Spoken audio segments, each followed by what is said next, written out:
अशाच एका ट्रकला साईड देण्याच्या नादात सुनीताची सायकल धाडकन शेजारच्या मैलाच्या दगडाला आपटली व ती पडली. मी चटकन उतरलो. ती अगदी रडकुंडीला आली होती.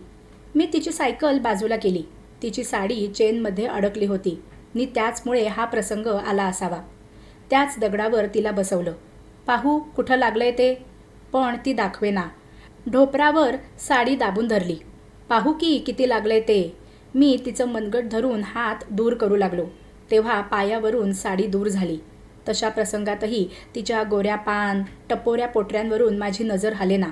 जरासं खरचटले की एवढं रडण्यासारखं काय आहे. चल उठ. उगाच घाबरवलंस मला. थांब मी रुमाल बांधतो. खिशातून रुमाल काढून मी तो बांधला. तशातही पोटऱ्यांच्या कुरळ्या केसांवरून हात फिरवायचा मोह मला आवरेना.